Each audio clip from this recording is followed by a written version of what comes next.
Hello everyone, welcome back to Adobe Live. We are on day 2 of the Lenora Porter stream, designing design systems. And welcome back. It's a Wednesday. It feels like a Tuesday, but it's a Wednesday.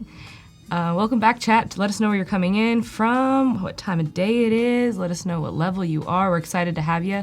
I'm excited for day 2. Oh yeah, We're getting colorful. We're getting exciting. We're moving out of gray boxes. It's that type of day. Excellent, excellent. Well, everyone, hello, Sam. Hello, Marissa. Yes. Hello. Hi, Kingley. Welcome. Wow, I'm really excited. I mean, yesterday we did a lot of gray boxes and wireframing, which we love. We love those. But today it's gonna get moving and real. Yep. How are you feeling today? I'm good. Yeah, I'm excited because I get to do the part that I really, really like. The part that really, to me, like, almost matters. I mean, the wireframes matter, for sure. Yeah, wireframes matter. Oh my gosh, yes. But, like, when you can get into those colors and those themes and those feels, I'm like, ooh, yeah, this is it. Ooh, it's getting moody. It's going to get moody in here today, and you got me really excited. So this is going to be good. Saying all the right things. Why don't we check out the schedule for today? Because, again, we have one more day of the streams coming at you. Tomorrow we'll be here again with the XD stream, and the Daily Creative Challenge will be set again. I'm excited. I'm excited to see all of everyone's creative challenge today. I know not a lot of people got theirs in yesterday. Today's the day. Yep. We're gonna be critiquing like crazy at the end of this stream.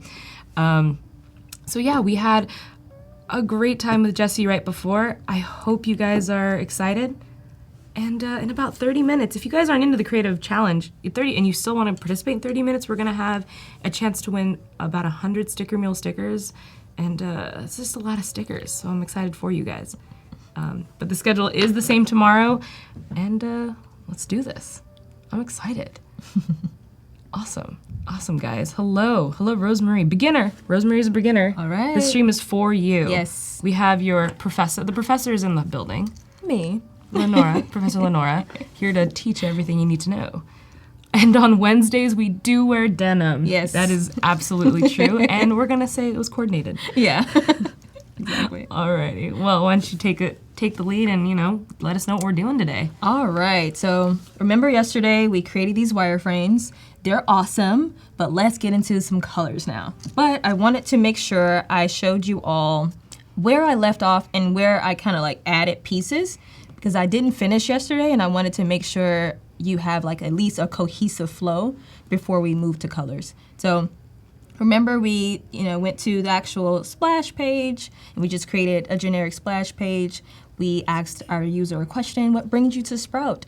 And it's either if they're a new plant parent, they need a reminder, they need help because their plant's dying, or they are an aspiring plant parent. They want to be one. You'll take a photo of your plant, and then you'll get this congratulations message saying, hey, your plant was added to your garden.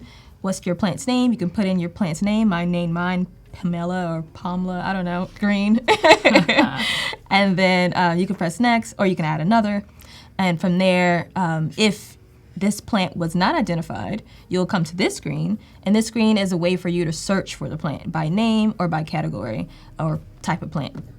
So yeah, once you're finished with that, you'll create your profile, and then here is your profile here, all beautiful, like it'll show you your name, hi Cassandra, if that's your name, and it'll basically let you know that you're an apprentice, you just start this plant life, you're just starting out. This person right now, she has 500 points, but I mean, that can definitely be 0 because she's new.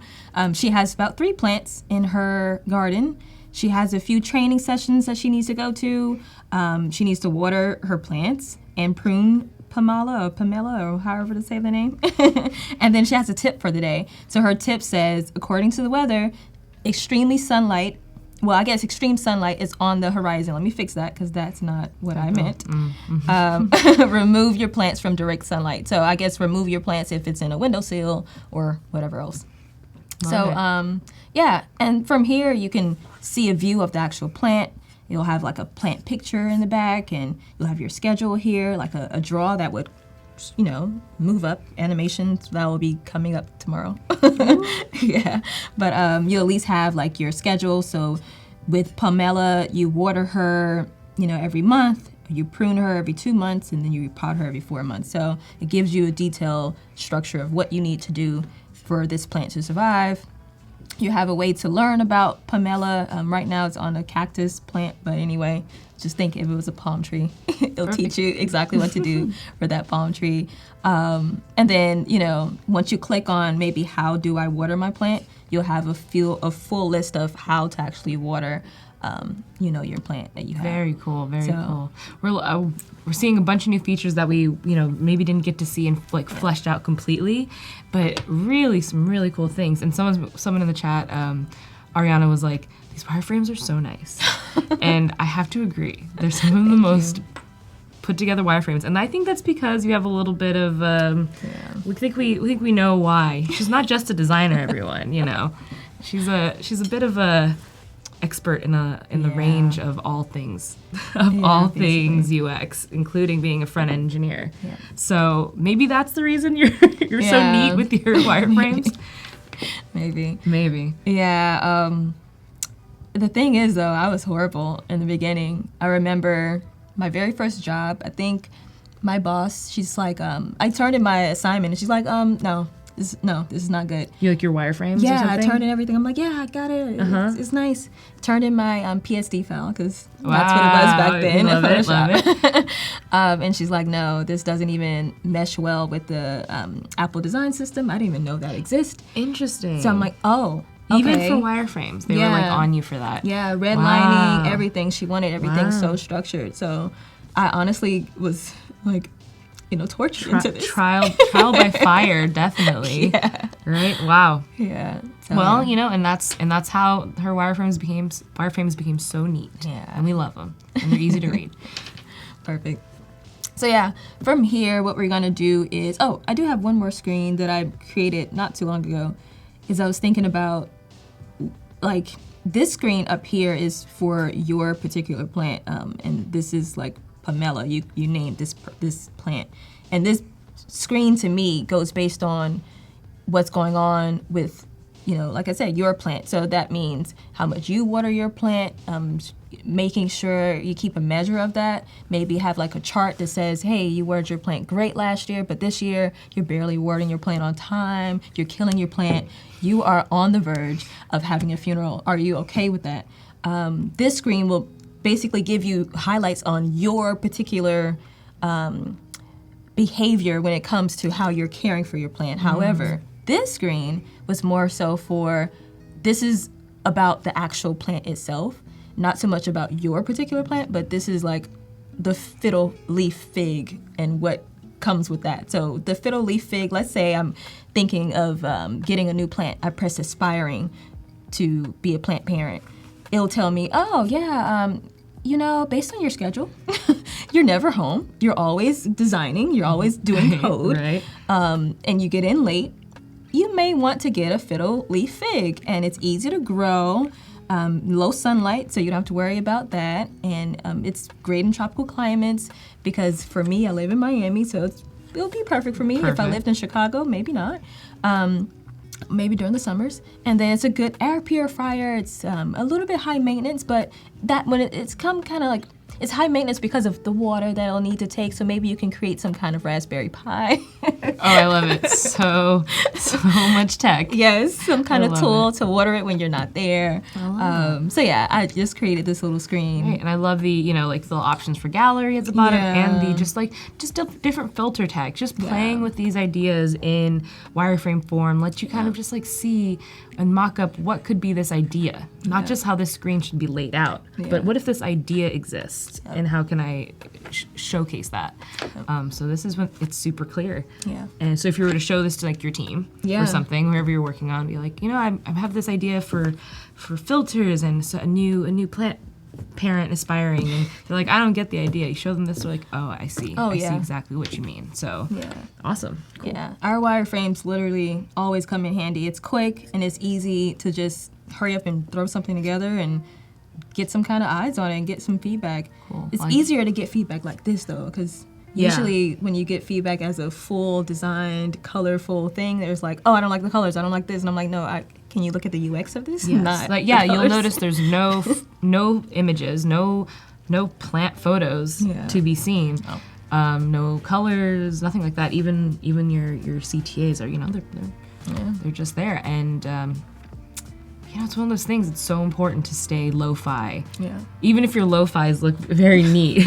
I think for a lot of being designers, these are hi-fi. Really? Oh, gosh. For designers who are just starting Yeah. out, I mean, I remember the day where it was like, oh my god, I could barely get that box in the right position. But But it's so important to just get these ideas across. So that's why we spend a whole day talking about them and how important they are. Exactly. But awesome. Yeah. Awesome. Yes, you're much loved in the chat right now. Awesome. Taylor loves the app idea. We love the app idea too. It's all around caring for plants and how you could be a better plant parent. Yeah. I'm sure once you're a better plant parent, you're a better person overall. Oh, wow. I love that. Yeah, because you're taking care of something and you're on a schedule and making sure that you do what you have to do for that particular being. Right. So that can translate to anything. Right. So if you're ever in a slump, get a plant. Exactly. Exactly. Hello. So Marissa said she needs this app. Oh. I've been fighting with my hibiscus for 6 months. Oh no. Yeah. You need this app. Yeah, I need this app. Yeah, I need this app. All right, so usually when I have my wireframes, I remember yesterday you asked me a question, and you're like, does your wireframes always translate exactly to what you're gonna design? And I was like, no. And you're like, and I was kind of like, wow, let me think about that. Why are they not always in line? And I thought about it, and I think they're not always in line because, of course, I come up with new ideas. Sure. I'm thinking about more things. Different use cases come up in my head. And I feel like once I nail my real thoughts, it may not look the same. Right. May not. Right, may not. Yeah. So, like you always say, it depends. It depends. It depends. So, yeah, just wanted to say that. Okay. Yeah. All right. So, like always, I want to make sure my artboard names are in line. So if anyone sees this in any kind of application, like abstract or Zeppelin or whatever, when I translate this over to an engineer, they won't complain not knowing what screen it's what. So I want to make sure I name it correctly. And let's call this one hi-fi. And then we can put splash. So the top ones are wireframes. This one is the hi-fi. I can always update the top ones to actually show lo-fi as well, but whatever. And I'm gonna do that right now. So I'm gonna start off with this page here. So I don't know if anyone has come up with a name, but I'm just gonna go with Sprout for now. Sprout's the name for right now, everyone. Sprout's No the worries. name. Yeah. And then I'm gonna remove this logo because that's not gonna be the logo. And I usually start off with just a blank screen. I literally go right back to white. Wow, really? Yeah. I don't want to see anything. I'm just like, let me start over. You don't want anything to influence you. Wow. Yeah. But I remember how it looked. So usually, well, I can take this color.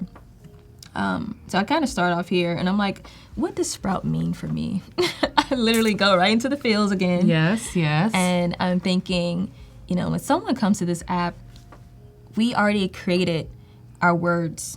We wanted it to be friendly. We wanted it to be educational. We wanted it to be, what was our last word? I can't think of it right now.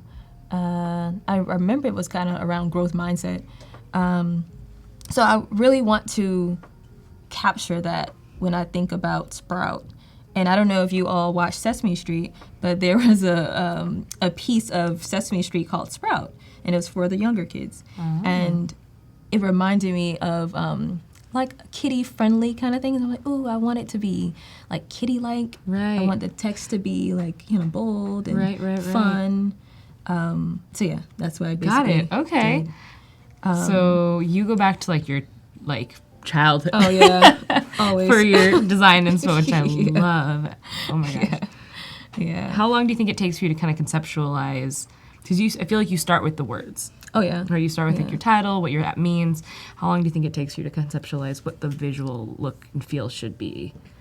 So It depends on the day, because some days I get things out so fast. Sure. And other days it's like so slow. Do you typically like mood board any of this? I definitely mood Okay. board. I record myself a lot, just talking really? about it. Yeah. Really? It's better that It's way almost for like me. note taking. Like Yeah. okay. Yeah, like if I write it down, my mind is so slow, and it won't, well, not my mind, but my hand is so slow, I can't keep up with my mind. Sure. So I'm like, okay, let me just say it out loud. I love that. That's a great yeah, idea. and I just record it, like talking about it, and And you listen back and you're like, listen oh, back. you made sense there. Yeah, You and made I'm like, sense there. oh, that did Okay. feel good. That's awesome. That's a Yeah. cool new way of thinking of things. And Yeah, I feel like people have been note taking like that for a while in Yeah. different fields. So yeah. cool to bring So that in.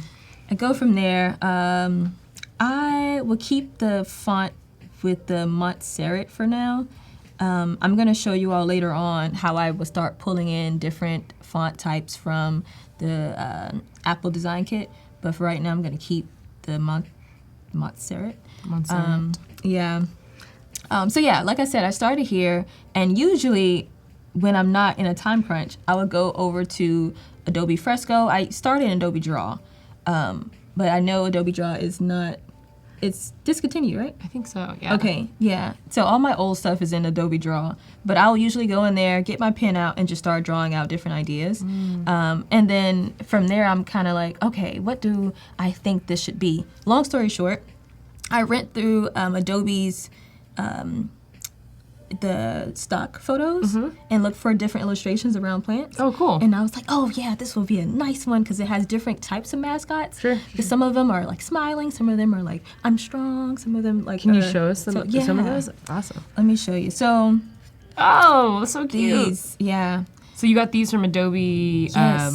Stock. Yes, Adobe Stock. Wow, so Adobe Stock also has illustrations, Yes. not just images, which is kind of a cool little tip if anyone needs any.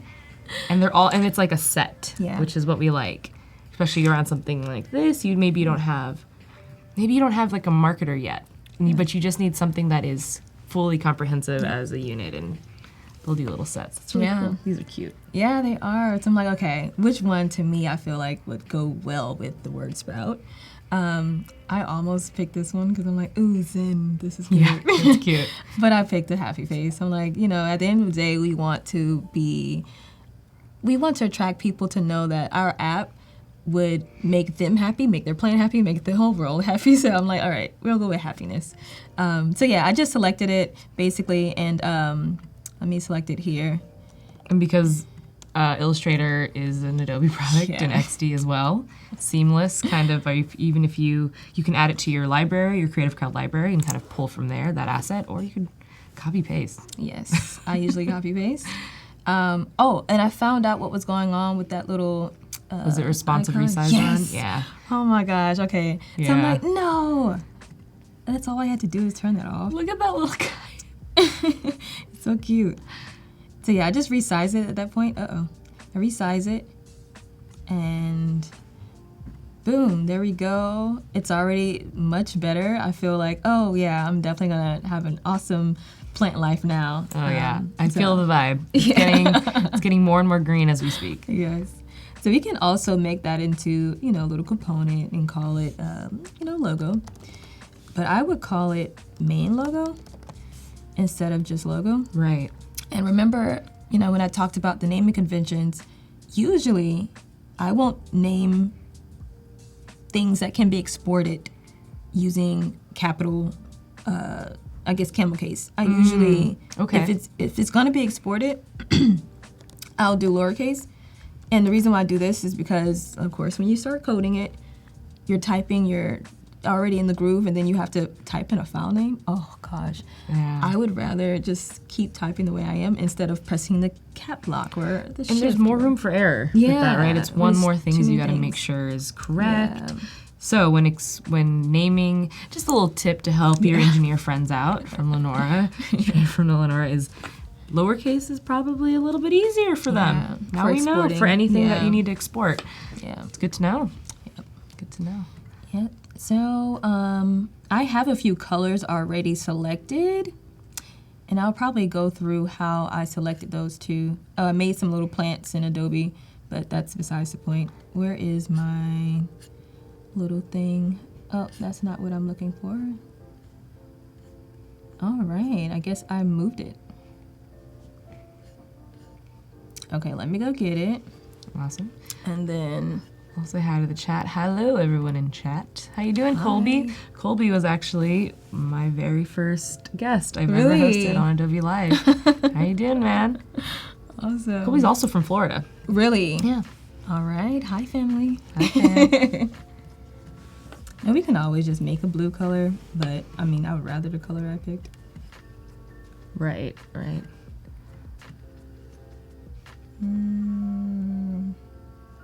This is great. It's fine. I'll grab the colors later. It's very turquoise vibes. Like, it's fine. It's fine.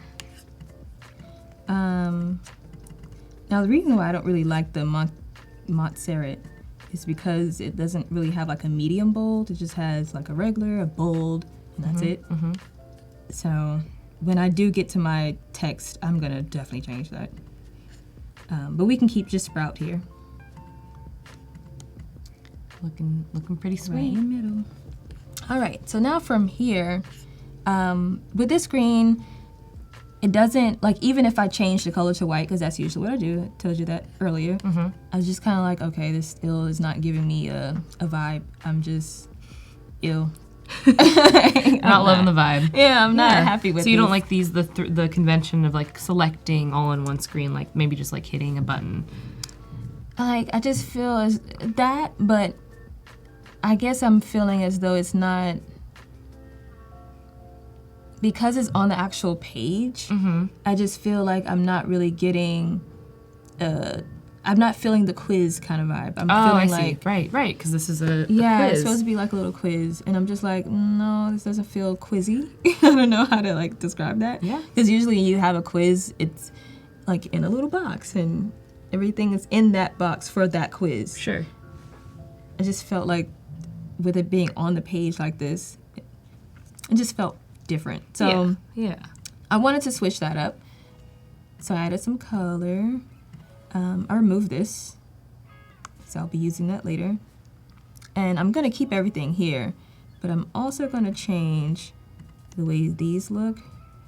So I added like a border. Oh, I did that wrong. I did that earlier.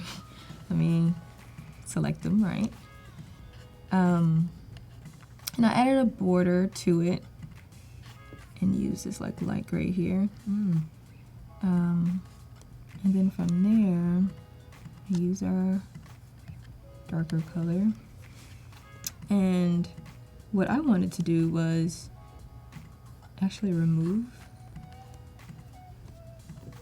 Uh-oh.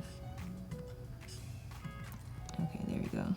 It's hardest to select them because it's just a border now. Right, so it's small. You could probably like select, drag select or something. Yeah, yeah, I probably should do that. All right. I just didn't want to select the text too. Yeah. Whatever. Tricky. Yeah. Let me see. Okay, cool. So I'm gonna select this. It keeps doing everything. All right. So let me just do it from here. All right. Yeah, and if anyone is wondering, we have a timer right below me. Look at that. Look at that. We got about 5 minutes until the chat and win countdown. We'll be chatting. We're gonna be winning some stickers, you guys. So stay tuned. Try to think of something to chat about. Yes. That's my job. All right. So as I went through this, I added all my colors, turned everything to white so you can actually see it. And I thought I was gonna be fine with this. I'm like, oh, this brings more of a cheer. I can feel the vibes. But then I'm like, nope, I think I can do better. So I moved this down. And I started playing with shapes, like always. Did I wear my earrings? Oh, no. So I had some square earrings that I was gonna wear today. I guess I did not. But yeah, I'm always like playing with shapes and squares and rectangles. And I feel like when things are contained, to me, it just gives a more cleaner look. So I wanted to contain the quiz. I love that. Yeah. It's great. Actually, the challenge today is all around components, and it's all about like containing. How do we contain something? Yep. And you were also talking a little bit about how it's nice as a convention with developing, having something be contained in that way and not just kind of static on a page, and not like redesigning a new page every time. You're redesigning a different component. Yep. And you can switch those out. It's definitely a part of the industry right now. Oh yeah, most definitely. And at this point, think about design systems. This entire, component or square could be an actual component instead of trying to do things piece by piece. Yeah. But we'll go into that too. Totally. So I'm always a stickler about my spacing. All right. Taylor asks an interesting question. Do you think the UX industry is getting congested or like crowded? Interesting. No. How do you feel? No? Yeah, I don't feel that either. I mean, maybe it does feel that when you're starting out. Yeah. Because it's something new, you don't know how to kind of get in there. Yeah. Once you're in it, you realize there's a lot of work out there. Oh yeah. What the changes are, how I think what really sets you apart, when looking for a job. Maybe it's overwhelming, maybe it feels congested, but what sets you apart is knowing your own style and knowing your own process well. Yes. And knowing where you fit skill-wise. Exactly. So just like Lenora went through Oh, various, I'm sure, totally various different ways to do what she's doing now, which is you're officially on working as a developer, front-end developer. Yeah.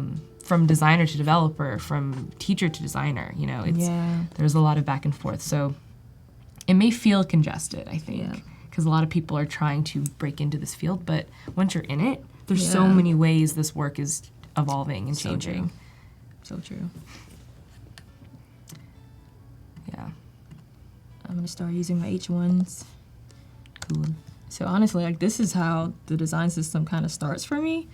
I start off with whatever screen, and if I continue to use the same patterns, the same buttons, the same text over and over, the same sizing, I'm like, all right, let's make that a component. I'm using this throughout the application as the title. If you look up here, the title's there, the title's there, the title's there. I'm using it over and over and over. You know this is going to be your title. This is going to be my title. So I'm calling it my H1.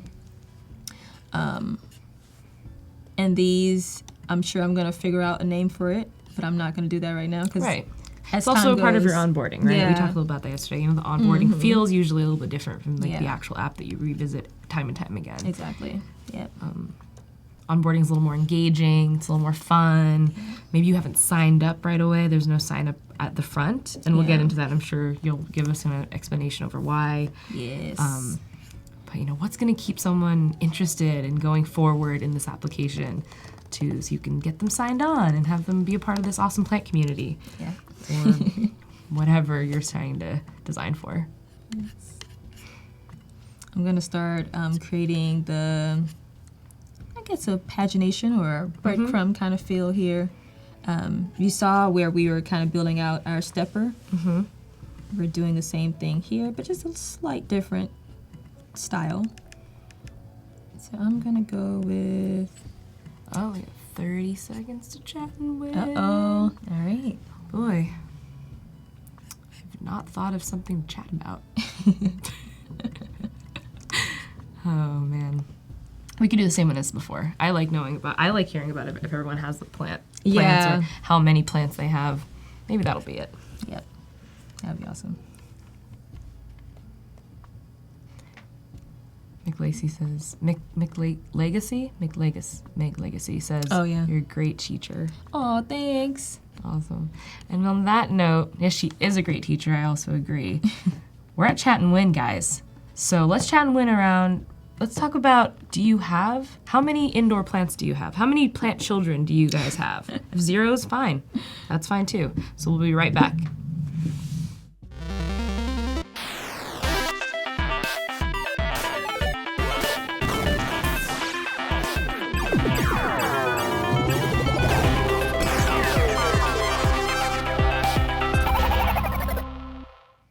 How many plants do you have?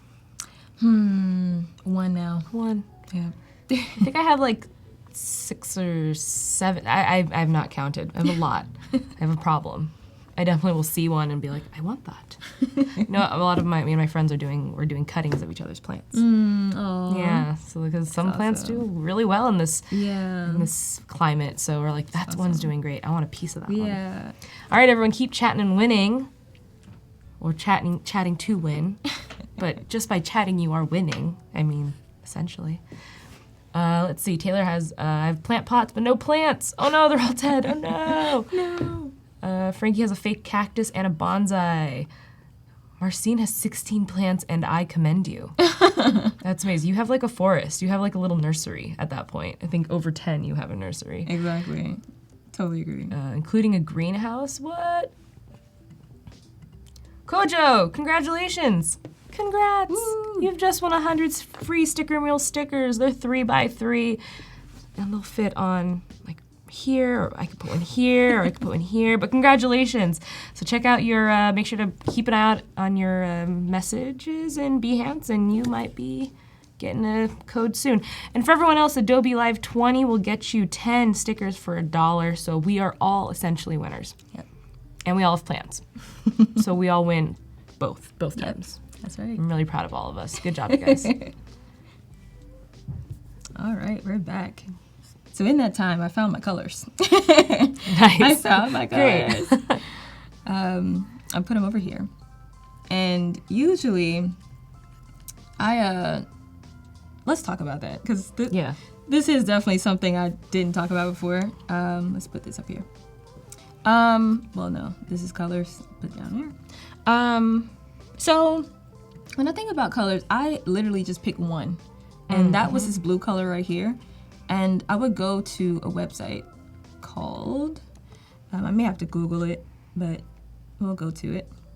Where is my, perfect. So let's Google it. It is called Paletone or something like that. Yeah, this. All right, so I'm here, and I'll go into this little box here. I mean, the design could be better so you can actually see what you're trying to do. But I usually put in my little color there, and it gives me a palette that has different shades. And I'll grab this palette. It'll give me a dark. This is the actual color I chose, but it'll give me a dark color, medium color, and all the way down to light colors. And I would literally go back into my screen, which is not there. Well, now I gotta figure out where. Here.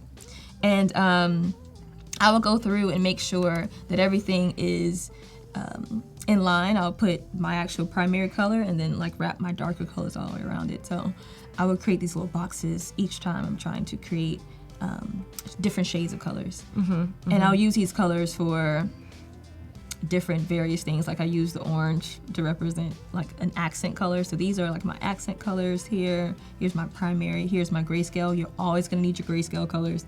Don't ever skip that. You're gonna need your grayscale. You need your white, of course. And you'll need however many accent colors, but I only go with 2, and then I have my primary. So. I think 2 is, I think having only about 2 for accent is probably a good way to go. Yeah. I see a lot of accented work, a little too many colors.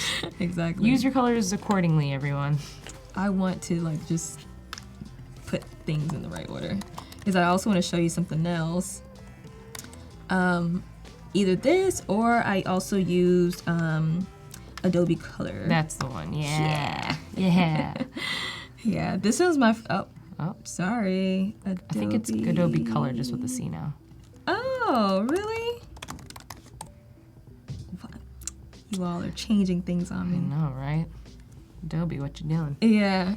So this one will do the same exact thing, basically. Better design, by the way. And I love it.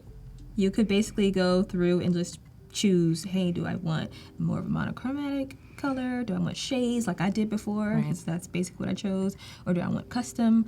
And then you can create libraries and keep these colors for the rest of your life. You can keep them in your actual Creative Cloud library, and then pull out that library whenever you want in any of the applications. It's pretty great. Yeah. So you were saying it's important to make sure to have whatever the white you're using. Yeah. Remember your dark colors like your black Yep. And then you have your accents. Yeah, yeah. And then you use just one, you focus your design around one primary. Yeah. For now. No, I in the think beginning. I think that's a really good way and like an organized and clean way to think of it. I think it's really easy to go overboard with colors. Oh yeah. So Yeah.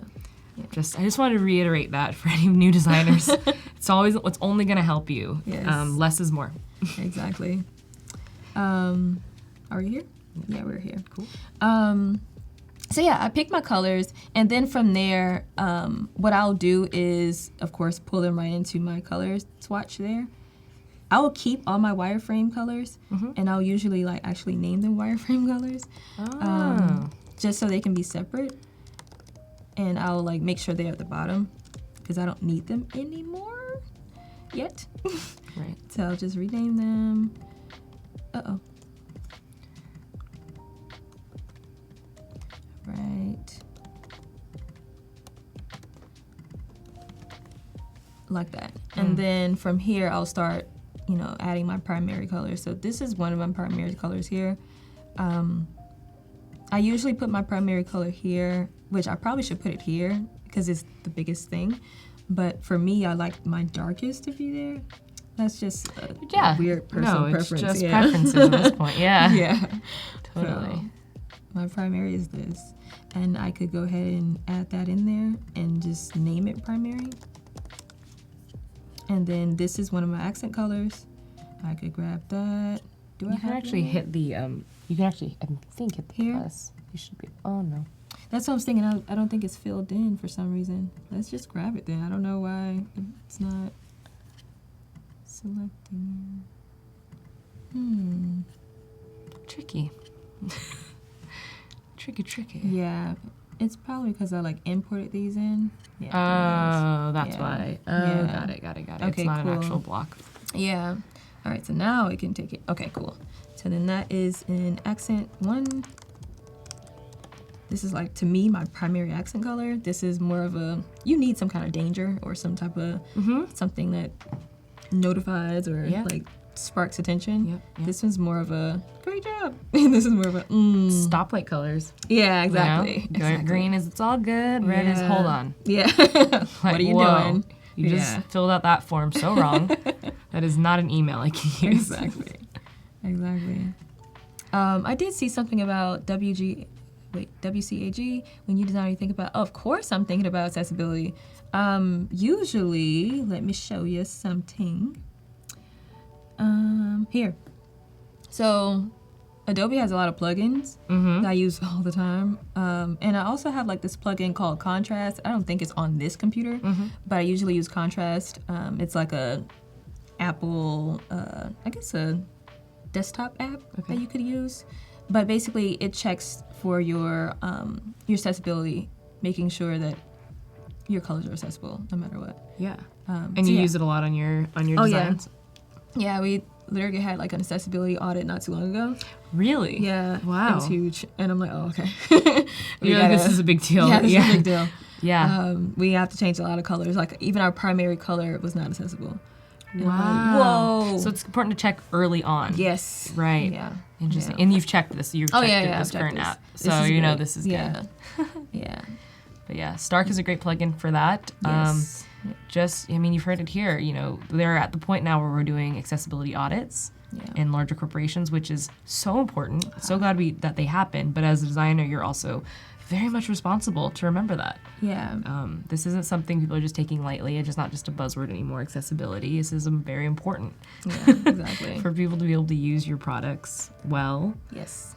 So there you go. Yeah. And you can see it's accessible. I've done all the tests. Don't worry. When it comes to our gray, though, we're not really using that for actual text. These are more like for backgrounds or some type of, what can I call it? Some kind of container or something. So we're never really using these for text. Sure. So I'm not worried too much about if this is the right gray. Because this is definitely light. And if I test it, let me grab it and put the color in. All right, there you go. And then if I test it, yeah. Yeah, we're literally you're checking like the color, the actual color itself Yeah. and how the contrast is with someone With who white, has like yeah. against white, or and it's down to the color. It's down to Yeah. like a small box of color, not just the full screen. Yeah, exactly. Yeah. And of course, So like many colorblind ways. is too. I won't go into detail about that, but you Sure. could basically go in and change your entire screen to match how someone with a certain color blindness would see the screen. And it will show how like blue and green or red and green look next to each other. And of course, they look the same. So when you're using the blue and green, you'll have to incorporate more iconography for that. Right. You Right. can't just use. Colors. You can't Yeah. rely on color. You can't rely on Yes, color. Iconography is very important. Marcine asks about, she's asking because orange sometimes doesn't pass. Yeah, and that is very true. Orange doesn't pass. But with it being more of our accent color, it's not really like a primary color. And this is basically to grab attention. So usually when I'm using the orange color, I'm always going to have an illustration or some type of icon next to it. There it is, yeah. So for instance, I'm going to be using the orange here. It has a number 2. Number 2, and it's in a circle. And it's in a circle, right? Yeah, so it's basically grabbing your attention no matter if you can see it or not. It's kind of like, okay, something's going on there, Yeah. and I need to check. Right. So, right. yeah. So accessibility, I mean, there are ways around different variations of accessibility needs, right? And it's just, I like to summarize things Yes. that are very intense to talk about, Yeah. and like things hard to remember. So it's really just about making sure everybody can use it. And so these plugins, great tool to make sure Yes. one section of humans Yeah. can actually use your product.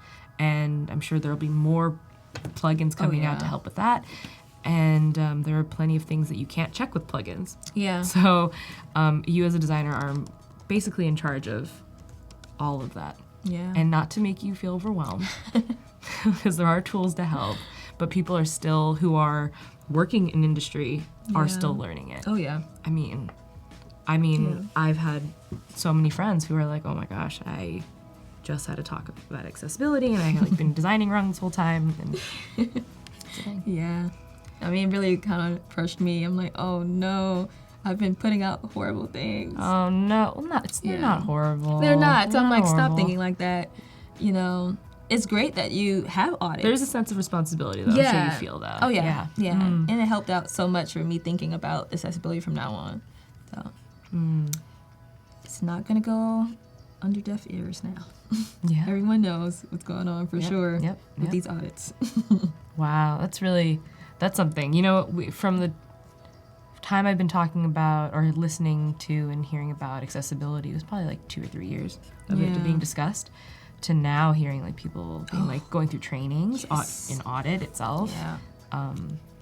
Oh, yeah. Yeah, it's very important. Yes.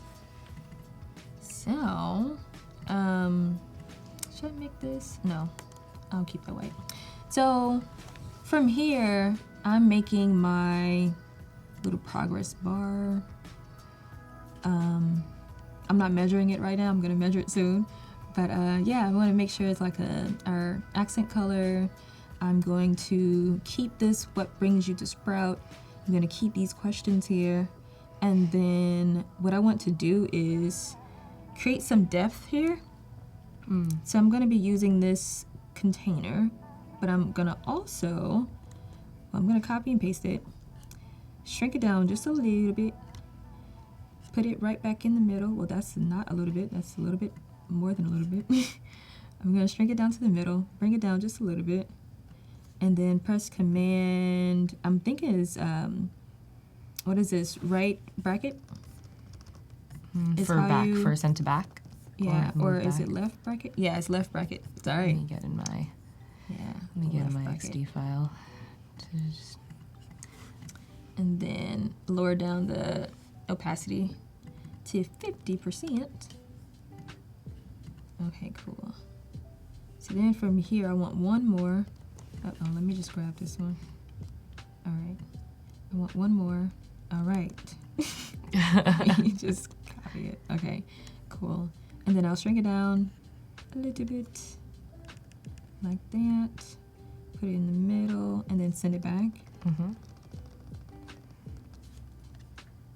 Send backward or send back? If you hit Shift Command, Shift close Command. or open bracket, it's hunt to back. Okay, I think I You did it. did, yeah. Or Okay. something. Let me see. Because whenever I try to do it, okay, so send backwards. Send to, okay. Versus send to back goes all the way Send to the to back. Huh. Still looks like it's like here though. Yeah. Maybe if I lower down the opacity a little bit more. I think it still looks like it's right here. Yeah, it looks like it's See, well, in it's my already creating face. depth because it's already like, all right, this is in my face. Get it out of my face. Exactly. Let's do it like 14. All right. Okay, it looks more like it's back now, but I think it's just a little bit You can too also far check down. layers. Yes, let's do that. Wow, these look so nice. It's just in its place. Everything in its place. Yeah, Oh my gosh. I love the asset panel. I think it's kind of a game changer. Yes. Mm-hmm. So you see all these rectangle this, rectangle that. Yes, not okay. Not okay. This would not be okay. These naming conventions would be a big no-no for our okay. developer friends. Yeah. Mm. Because I mean, if they're trying to pull this component and they want to call it a card, Right, and you want it to act like a card. Yeah. You can't. You have to make sure they know Yeah, what you're not the card communicating is. with them. Mhm. So they're thinking, oh, it's just a box. It's just a div. But it's really a card. And it's like, it has different animations that go on it and so many different other things. It's already created in a component, but you didn't tell them it was a card. So they put a div and it's not going to work the same. So when you see it in a prototype, you're going to be like, this is not. Why isn't my card moving? You're like, well, you didn't tell me it was a card. You artist. Fun times. Fun times. Fun Good to know. times. These are things Yeah. we're having. We're getting a really good conversation around how to make things the correct way first. Yes, exactly. So yeah, it is way in the back, so that's good.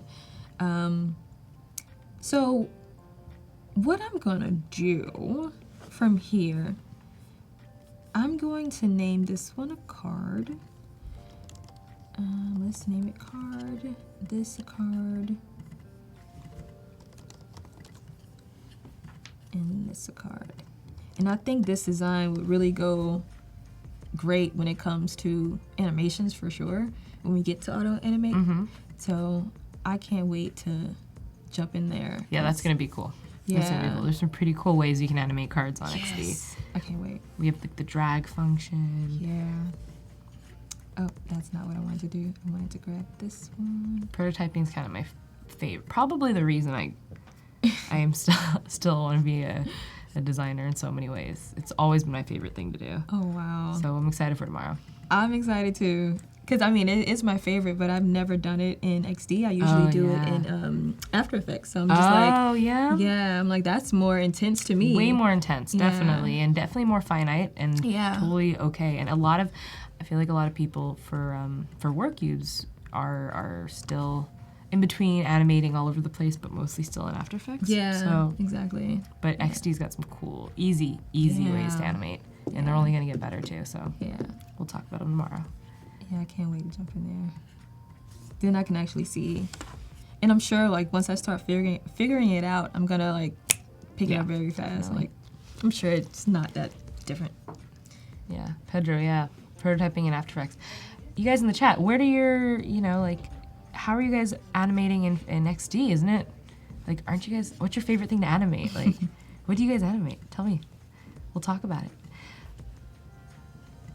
There's also, I actually wanted to call out, speaking about renaming, we kind of glazed over renaming, but there is a awesome plugin called Rename It to kind of aid with like batch renaming layers. It's so important and it's so hard to do. So having a plugin has kind of been the best thing to be able to do it correctly. I did not know. I need to get that. Because I Yeah, used to you can use check it it out. a lot. Yeah, so yeah, I need to try it out. Cool. All right, so let's grab our button, because we'll need a button. I'm going to use the same one here, because I think it's perfect. But of course, we can add some color now. Let's put about 20 pixels. Okay.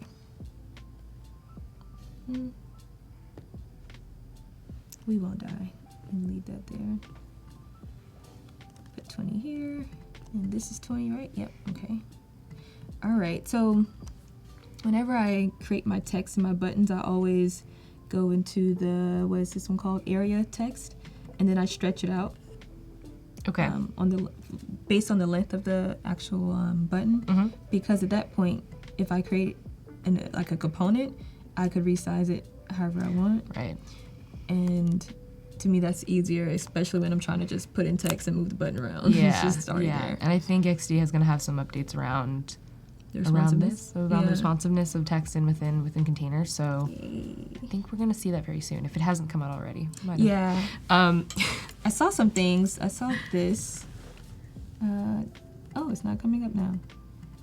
So they had like this little area here where you could, I guess, stick things to the left or the right or at the top. I saw that and I'm like, oh, I need this when I'm adding logos in there, Right. or little icons in there, to actually stay put and not move around when I'm putting longer text or shorter text. Yes. Yeah. Yes. It's all around just like keeping things like stop moving. Yeah. Stop moving in the way I don't want you to move. Yeah. All right. Yes, Pedro, that's a great resource. There's a great site. I usually pull it up every time I do a stream. It's called letsxd.com. I'm sure a lot of people have used it or have seen it. If you haven't, and we're going to talk about animation tomorrow, but this is the place to get your tutorials in and starter files in for some really cool animations. Letsxd.com. Howard Pinsky, you know that guy. He doesn't need any more accolades. He has so many. All right, so this screen is starting to come together. But what I did with this screen, I kind of created a state here. So I want to show that. Let me make sure, first of all, let me rename everything. I probably should download Rename It, but I'm a little scared because I'm on air. Yeah, don't worry, you can do that one later. So I can always do that. But this could be Stepper. This could be,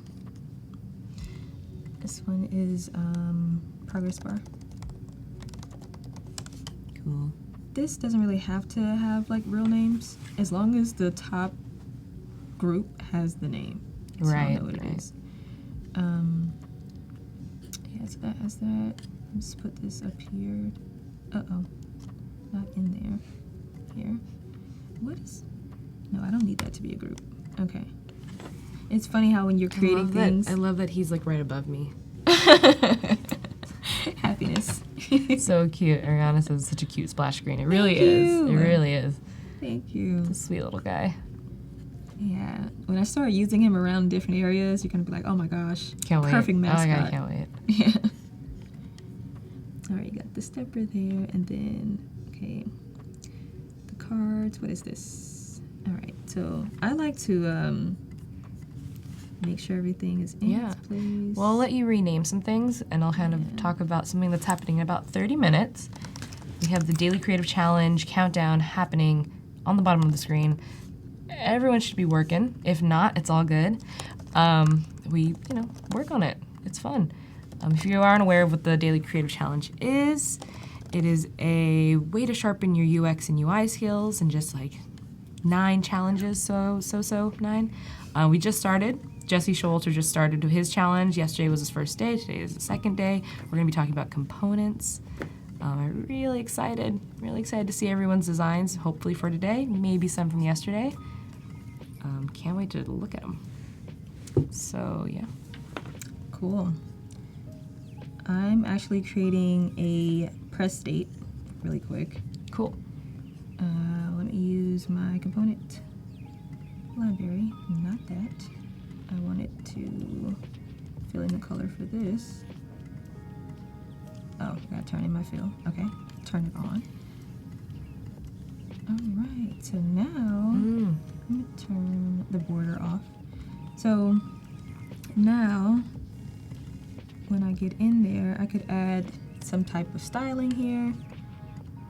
And I'm realizing like my names are just a little bit too big. So I'm gonna lower them just a little bit to maybe, I think they're at 20 now. No, that's too small. Let's do 18. Yeah. All right. So from here, I can go ahead and add a little circle there. Make sure that's equal. Nice. Yeah, is there? I was wondering why you went to instead of your progress tracker being kind of like these like dots going through. You kind of went over to a bar. Yeah, I went over to a bar for a lot of reasons. So I love that. I love that there's like a lot of reasons, and there totally is. But like that's what we're working with. Yeah. To me, I just feel like this gives it more of a modern feel than the dots. Mm-hmm. But also, this doesn't really give me a good indicator of how long it's going to take. So I put the numbers so you'll really know, okay, yeah, this is 1/4. Right. And then if it's half, then it's 2/4. Right. But if it just had the bar, right, I'd have been like, yeah, so what does this mean? So what does it mean, right? How long? Which, could play to some strengths in other situations, right? I'd be like, okay, it is a longer form. We want you to think that you've gotten through half, but you really have like a little bit more than half. Yeah, exactly. I don't want to confuse my users at all because I'm already trying to be friendly here. So I'm like, no, I want you to know what you're getting into and be happy about it, hopefully. Just for a little question. So they're going to be so happy about it. You're surrounded by plants. Yes, exactly. All right, so what I'm going to do now, I'm ready for my logo. Oh, not logo, icon. So I'm going to go into the Nucleo icon library. Cool. And search for a check mark. I don't really want the circle.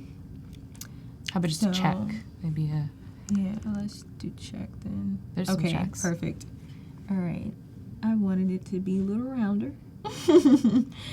Me and my extraness, but it's okay. We can use this. So we can use this one. I'll drag it because why not? And it just plops right in, which is amazing. I didn't really... Okay, let me do that again, because I didn't want it to be in the circle. Right. Yeah. I just want it to be...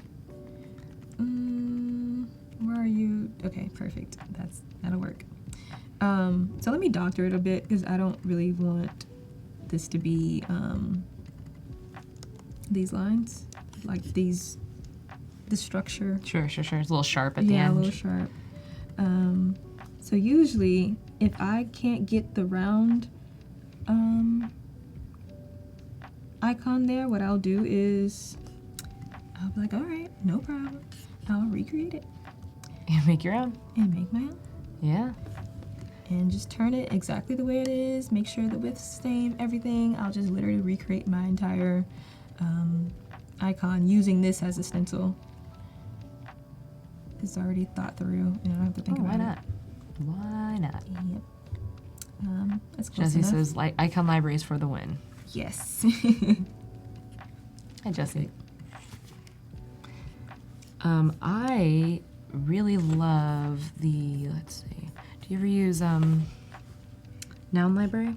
Yes. I do love there's some personality to those icons, Yeah. Not that in every other icon library isn't great and has its own positive and negatives, but sometimes I want something a little more flair. Yeah, and those are all, most of them are free to use. Free to use. Mm-hmm. So, Yep. yeah, I usually do that. I usually do that even now, but I'm like, I'll use something that can easily be transferred into XD. Because I saw, how great this icon library was. I mean, it's not as detailed as the Noun project is. Sure. Yeah, it has a lot of good things. So now we can add this into our boom component. Check mark. Yeah. Done. Well, that's gotta feel good. Like finishing something and it's literally a check mark. Exactly. But now I'm thinking about it. I probably should make sure it's like exactly the size I want, because I'm noticing we have a little bit of issues around the actual size. I want it to be like literally equal. Can I do that? I may not be able to. Yeah, get it exactly to solid. Well, if not, then what I'm gonna do is round it. So it's 25 pixels there, I want to make that 20. Maybe I should just. All right. Some other great icon libraries. Icon Jar. Yeah. We're getting, and That's a good one. you know the plugin Icons for Design. Pretty great. I didn't use. I don't think It's I a little used that one plugin that just really simple, really basic icons, just like your check that you're doing right now. I'm not sure why it's not letting me do the exact numbers. Let me see. Maybe it's because of the size of it. Yeah, it's close enough. Yeah, That's it's close. fine. Yeah, So- totally fine. Yeah. We understand what you're doing. See We know if- that you're a perfectionist and you'll go and doctor it and make it I sure better. would. After the stream, you're gonna Yes. be I'll fix it all. like exactly. All right, let's put this in. Make it a little bit smaller. Not like that. Oh, this is a good thing. All right, so gotta make sure all those are closed, and then turn off the responsive resizing. And now it should work. Boom. Perfect. She's All a right. problem solver extraordinaire. Uh-oh, not that. I wanted this to be. Do you normally use a trackpad, or you normally use a I mouse? literally just use this. Okay. I know people are like, "Wow, how do you do that? How do you work like that?" I use a trackpad. Really? Over I know a lot of designers that would Perfect, prefer yes. to use a mouse. I don't. Definitely, but I use a trackpad. I use one like separate, Oh, okay. a separate yeah. trackpad, but Yeah. yeah, preference. I literally like doing preferences. this. All right. So now that Yeah, looks. you guys can't see her. She's like, Yeah, just it's like this. It's fingers. great. All right. So now we have that.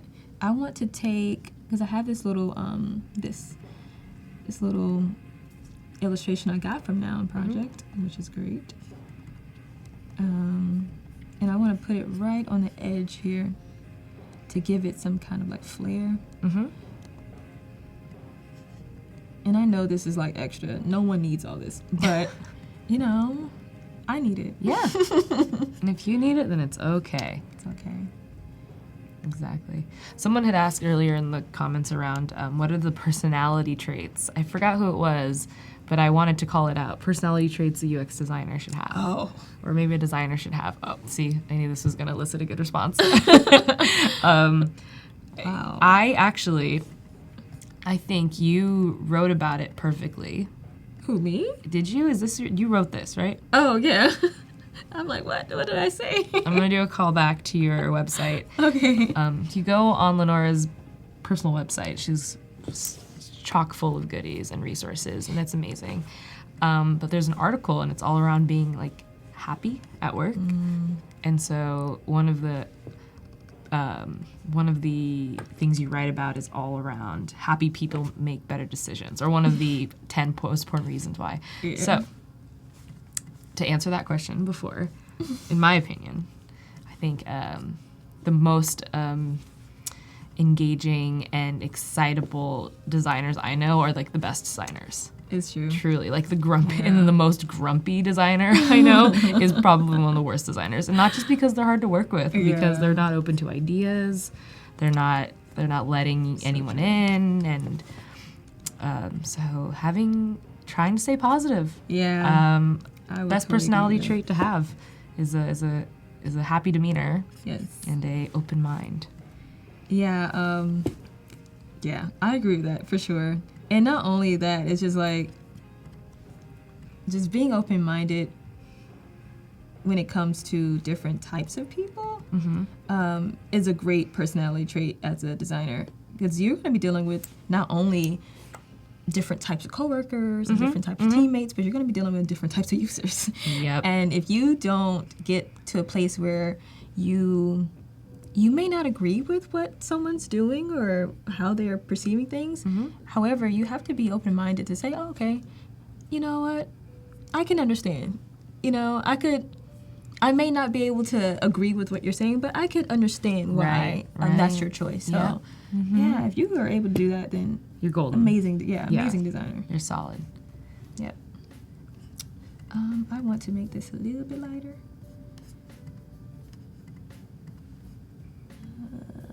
Right there. All right. Cool. Yeah, so that just gives it a little bit of flair. Not much, but something. Love it. Yeah. Cool. And now you have this camera view, which I'm excited for. Yeah. It's a lot of rules around this one that I'm excited to learn. So with this one, I thought about it and I'm like, I gotta open up the iOS Apple design kit. So usually when I start designing things, I usually have it open first, but I was kind of like, I'm gonna wait to this screen so I can like reveal why we need it. So if you go into File and then get to UI Kit and then go into the Apple iOS and you click on it, it'll take you to the Apple resource screen. And if you scroll down just a tad bit, you can see the XD download for Adobe XD file there. I already have it, so we don't have to do that. And I have it open here. Where is it? Here. Yeah, and we know that you're definitely designing for an iPhone 10. Yeah. For sure. Yeah. Because it matters what you're designing. And, you could be designing for something for Android very easily, but just remembering to stay consistent with what you're using. Exactly. So the great thing about this kit is it gives you your guide and your safe areas. To me, I feel like we're definitely going to need this. So far, we have not run over that because I think it's 8 pixels. Let me look. Let me see here. Yeah, this one's 16. Okay, perfect. So with that, we are not running over that. I think we have a gap of at least 20. So we're in that safe zone. Got it. Which is amazing. However, we'll probably need to make room for that, the toolbars and the bottom home button. We haven't really thought about those things yet. And yeah, start designing around those different use cases that iOS has. Now, if you don't know how to do that, I do have some resources. Love it. Here we go. So here we go with the resources. So designcode.io. One of, to me, a very nice resource to learn about designing for iPhone X or iPhone 10. It goes into very, very great detail about how the actual resolution of it, what you'll need to be able to see it on a Retina screen. And it goes into very, to me, amazing detail. It has, let me show you. This one is all about Sketch though, but to me you can literally translate that right over to XD because Sketch could easily be imported in. So don't ever think you can't use Sketch files. Yeah, in there. Convert all your Sketch files to XD files. Yeah, exactly. It just goes into detail of how to actually design for XD. XD, iPhone X. And I want to also show you this particular screen. Let me go to it here. So there's another resource to me that I feel like really spells it out a lot better. With design code, you'll have to pay for all the information. But with this particular website, Ivo Mittinen, I'm not sure if I'm saying it right. It's free. So he really, I'm talking about he has different things you can click on over here. You can go to the app icons, typography, colors, whatever. And he literally goes into detail of how each iPhone works based on specs. So remember I told you the very first design project I had, my design manager, she's like, no, take it back. This is not working. And I had to go through and understand these design guidelines. And it was not laid out like this. Right. It was not easy to digest like this. So now it's like easy. Yeah, it's like, you're like, you guys, you have it so easy. You have new it so designers. easy. Oh my gosh. Literally spells it out for you. Has the safe areas here. It shows like the 16 pixel margins. So it's talking about that code life, like, we've already talked about where the home indicator would be. It literally spaces out everything for you. And even from there, I like the part where it talks about typography and the grid system. Let's go down there. This is the app icon grid system, so we won't really focus on that because we're not building out, an app icon yet. But I want it to be here, and it literally spells out how to choose all of your font sizes based on the Apple already associated sizes. So you don't have to really recreate this. You can literally just grab from here. Which is great.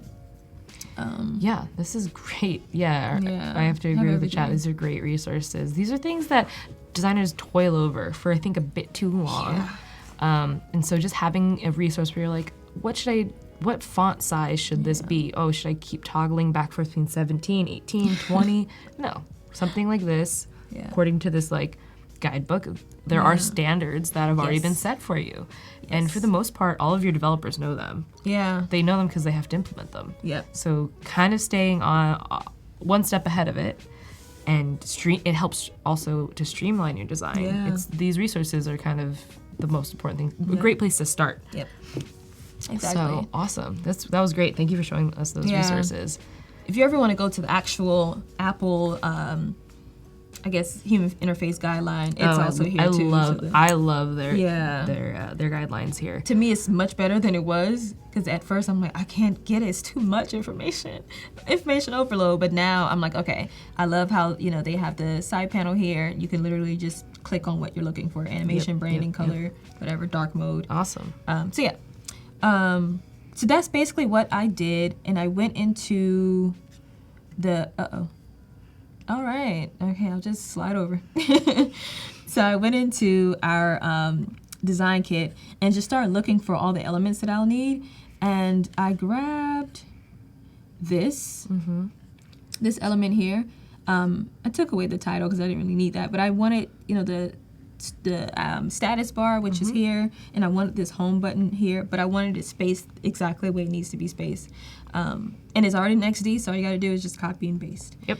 I have this template already in here, down here, so I'm just gonna grab it, and I'm gonna show you, perfect, here it is. And I wanna show you kind of like how I was thinking when I was creating this. So I went ahead and just grabbed these icons right from the design kit and grabbed this entire bar from the design kit. Yeah, great. And literally just put a photo in there. That's great, yeah. But it's already measured in exactly the way it's gonna be. Whenever you need to recreate what a camera looks like. As much as I do love your wireframe for camera. It's super simple and great. They've already, someone else has already done this work for you. Yeah, and if you use the native camera, this is gonna come up anyway. Exactly. So for the most part, especially if you're starting to build an app and you're maybe like the first designer on it, they're probably gonna use the actual camera app. Exactly. So. Yeah.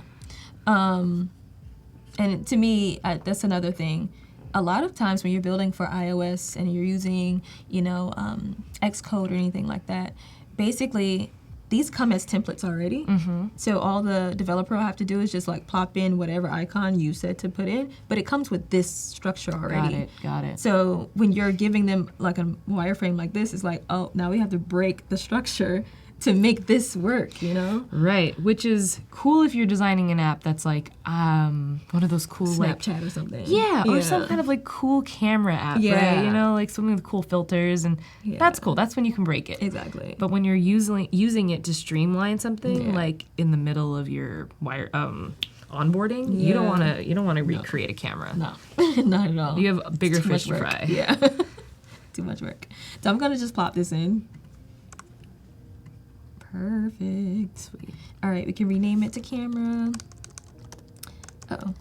And there's one screen. Oh, I didn't rename these. All right, let's rename these. This one is the start of the quiz.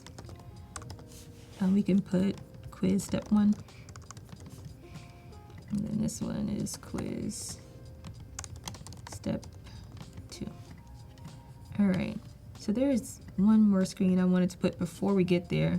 And that's like a, congratulations one. So it's kind of like, oh, great, you're a new plant parent. So let's design for that. All right, so I have my notes. Let's make this step 2. I have my notes, so I want to make sure that I think about it exactly the way I thought about it earlier. All right, cool. So we can remove this because we are not going to need the actual questionnaire part anymore. We're gonna need a cards, but not the questionnaire. Not the questions, Yeah. So we can remove this. And let's go back to our mascot because we're gonna grab another mascot. This one is the happy-go-lucky Zen mascot. We want to get a mascot that's kind of like welcome. So let's go into, that's not it. Let's go into our, here. Let's go into our icon, mascot library almost, and grab this one. And I'm gonna show you exactly what we're gonna do with this. Let me go ahead and That guy's excited. Yes. That icon's ready for business. You can pull that over Something here, happened too. and that icon is Yes. ready to tell you about it. All right, so this one came in pretty big. We can go ahead and take off response sizing and make sure it's locked. And then we could resize it down a tad. We can add it into our library as well. We can just put it in position at least. Look at that dude. Or gal. Or not. Yeah. Or not. Oh, that's what I like about this. What? I didn't even think about that. You brought up a good point. The gender non-conforming plant. Exactly. You want to just make sure things are genderless. It's just like, Yeah. no matter who you are, you identify with that. So Yeah, just it's a like, plant. Whatever. Yeah. Yeah. Yeah. No gender at A all. lot of these icons are very Yeah. cute, but you know what? Sometimes you just want it, just a plant, just to put on the face. Yeah. That's all you need. Logo. Well, I guess I can call it mascot. Let's call this one welcome. All right. So when you join, I want it to kind of like congratulate you and say, you know, welcome to Planned Parenthood. So let's go in. We're going to just grab that text because this is what we're going to need. Remember, we haven't created, well, we did create the H1 for this, but we haven't created any other styles yet just because we are not sure until we actually get to the product. Right. Then we'll start creating that. But right now it's kind of like, I don't want to say pointless, but it's not ready for that. Yeah. No So need. let's start. You're building out your design system as you build it. So if Yes. something hasn't happened yet, you're not, Yeah, that part of your design system isn't here yet. Exactly. Yeah. Yeah. Congratulations. We could make that normal size. And now we're gonna need some type of text that's like secondary text. I'll make that regular. Push it down to maybe 18 font. Make it a little bit less dark to maybe not. Maybe the one right above it, the step above, or is that This one? the other color? Oh, this one's great. Yeah. this Oh, is there great. you go. All right, so the text could be welcome to Planned Parenthood. Welcome. You did it. You did it. From here, you can say, let me make sure this is in the middle. You could request access to their camera, because we haven't done that. We haven't. Right. Yeah, Right. we Permissions. don't want to just say, yes. oh, open up your camera. We're seeing things we're not supposed to see. We're supposed to ask, for permission to open up native pieces of. This is really important. Really important. Yeah. Like, not a lot of people design for this. Yeah. This step. I feel like a lot of UX designers overlook this. Yeah. And it's usually like the developer being like, you have to ask. Yeah. And I'm like, what? What do you mean? I can't just like immediately start using this person's camera? No. I'd be like, no, but and it definitely does interfere with the flow sometimes. Yes. So being able to design around that is really important too. I actually made text for this. Let me see. Perfect. I like the way I said it before. Allow Sprout to access your camera. So now we'll need to adjust our button. I didn't mean to do it like that. And, we talked about this before, how soon you'll have those responsive buttons. Yeah. So I can't wait for that. Because then we'll be able to, like, really... Just everything will stick where it needs to stick. Yeah. So making your own custom, like, permission card. Yeah. So I wanted to say slip, permission slip, just to keep on theme with teachers. Versus, the native indicator coming up. Mm-hmm. It's going to come up It's going to come up regardless. So it's kind of, I definitely, do you think you obviously think it's important to make a design for it as well and not just kind of like let people hit that. This is a primer Right. to me. Right. I'm like, you're letting them know, hey, we need access. So as soon as that person clicks saying, yeah, okay, of course, then they get that native button and it's like, oh, okay, yeah, I knew this was coming. I knew this was coming. A little friendly plant guy told me. Yep. Yeah. Great. So, I love thought it would be awesome to add that in. Also, I wanted to add newborn in there because, you know, you just got a new little plant baby and you want to have some type of friendly message saying, oh, look at you becoming a parent. You're just so responsible already, just by default. So I wanted to add in just like a little newborn text there. Cute. Very cute. Very sweet. I can make it just a tad bit smaller. Yeah, this is great. All right. Great. So I think I had more. Welcome to Planned Parenthood. Oh, I remember. Let's take a photo of your plant. And then we want to, make that a little smaller. How much time do we have? Because I want to make sure we get to we have about 8 minutes until the design feedback Okay. portion of our stream. It looks like we do have a good amount of submissions from yesterday. I'm hoping to see some from today as well. If not, it's all good. We can go over some from yesterday. So we'll be talking about, while we review, we'll be talking about components and repeat grid. All right, so that's happening about 8 minutes, and then, yeah. All right. Yeah. And then we have one more day. Yes. This is exciting. So if that's the case, I may want to start putting more emphasis on the actual design system so you can see my thoughts behind that. All right, so let's end this part. You kind of get what I was going for here. Yes. Love it. This more of a friendly feel. It gives you the vibes, a great friendly vibe. Let's move forward. I have some wireframes up here of the actual dashboard. I want to pull that one down so we could really get into how our design system for the product will be. So Got it. I actually have some notes.